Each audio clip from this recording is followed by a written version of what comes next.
Few things are as synonymous with the macabre, the grotesque, the humorously bizarre as the Addams Family. Truly iconic. The absolute messiahs for baby bats the world over. What about these ghoulish, glamorous individuals has so captivated their audience? And what about the disturbed, deranged mind behind their original conception? What twisted, tormented individual could have called into being such ghoulish antics? What's up, Addamses? I'm Jaden, and today I want to talk about Chaz Addams. It's 1912, the Titanic sinks, Oreos become a thing, and Universal Studios is founded. Enter Charles Chaz Addams, the only child of a middle-class family from New Jersey. He had a self-proclaimed happy childhood, despite being picked up by the police multiple times for breaking and entering into abandoned, creepy houses. Fun fact, apparently one of the houses he broke into was on Elm Street, so that's fun. He had a penchant for pranks and a particular love of scaring people that quickly garnered him a reputation around his small neighborhood. But, wait, a rascal with a decently to-do family and a happy childhood? Where's the torture? Where's the torment? Where's the anguish? Where's the pain that we have been taught is so integral to the creation of artwork? Well, his parents, were decently well off and apparently happy married by all accounts, and he had a very close relationship with both of them as well as several members of his extended family, whom he saw often, most notably of which his grandmother, with whom he was very close. But his father was overtly supportive of his love of artwork and his passion for drawing, and openly encouraged Chaz to pursue that as a career as he got older. He was well educated and attended 3 different colleges, and even got his first job right out of schooling. This first job was editing crime scene photos for True Detective books. Essentially, his job was to take the gory photos from the actual crime scenes and make them a little bit more palatable for general consumption.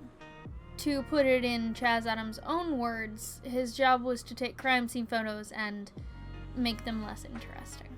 Around 1932, his first comics were published in New York Times, and he continued to publish completely unrelated comics until 1937, when the figures of the Addams Family, as we would come to recognize it, emerged from his otherwise unrelated single-panel works. These recurring single-panel comics featured a satirical inversion of the ideal American family.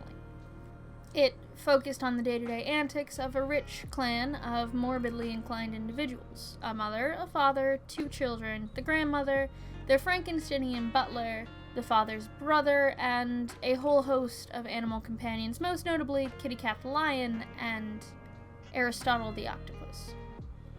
World War II rolls around, and Addams works making animated training videos for the troops at Signal Corps Photographic Center, which is now known as Kaufman Astoria Studios in Queens. It was there that he met his first wife, Barbara Day. The marriage lasted 8 years, and they eventually split up because she wanted children and he didn't. In 1954, Cousin It and Thing were added to the Addams Family comics, Cousin It being a monster originally that was too horrid to look at, but none of the Addams clan members actually got names until Morticia and Wednesday got their names with the doll campaign. Wednesday's name being inspired by the turn of phrase that Wednesday's child is full of woe. That same year, Addams married his second wife, Deborah Barb. They're the same picture. I couldn't make this up. It seems like our dear friend Charles Addams had a recurring thing for Barbaras. Barb, that's hard to say, it's really funny. Barbara Barb apparently had a similar aesthetic to Morticia and Addams' first wife, but she coupled that with a devious business acumen, and over the course of their marriage, piece by piece, convinced Chaz Addams to sign all of the legal rights to any film or television adaptations of the Addams Family comics to her.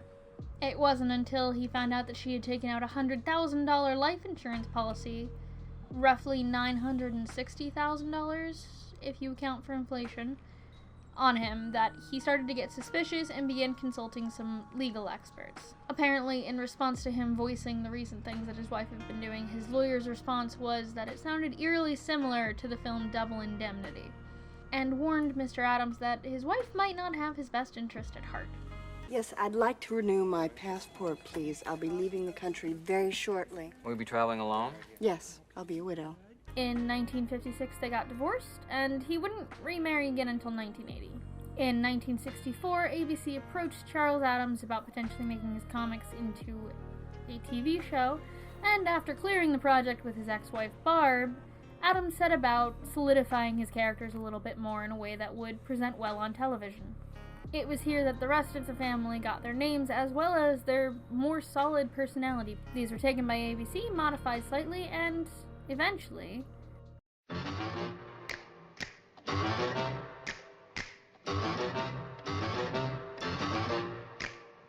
Addams expressed mixed opinions about the show, stating on more than one occasion that the beloved characters that you and I now know as the Addams Family were significantly less evil than his original intent.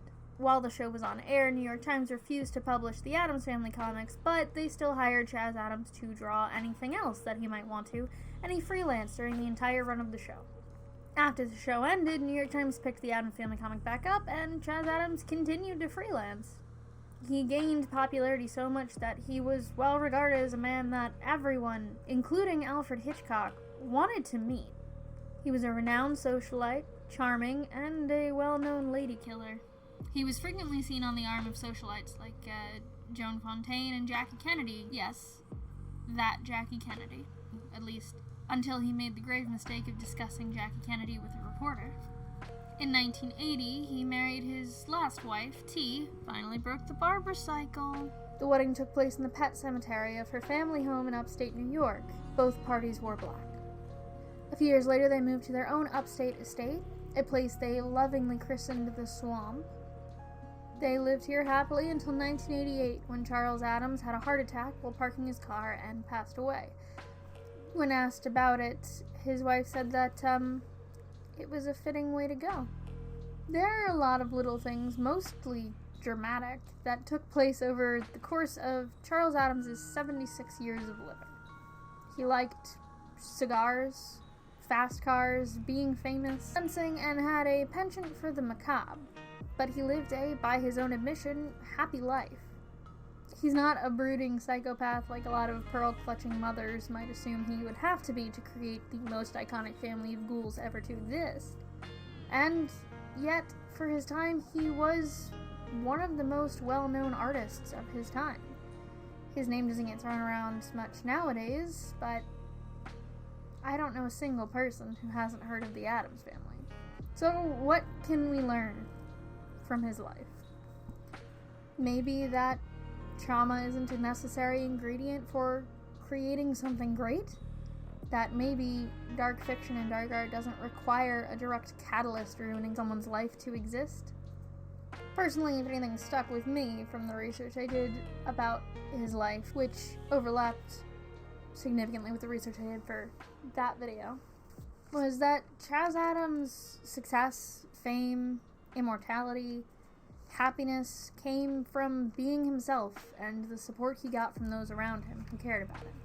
He didn't stop doing what he loved because it wasn't what was popular at the time, and he didn't stop doing it how he wanted to do it at any point in his life. Over the entire course of his existence, he was making comics. And if doing what you love until you die isn't the most accurate definition I can think of for being successful, then I don't want it. Anyway, I know it's a short video, but that's it for today. Thank you for stopping by. Hit the severed hands, comment, subscribe, all that stuff. I post new videos here every Wednesday. I stream on Twitch Tuesday, Thursday, Sunday. We've just moved on to Resident Evil 2, so come hang out if you want to. Links all down below, as well as all my citations and all that stuff. But thanks for stopping by. See you next time.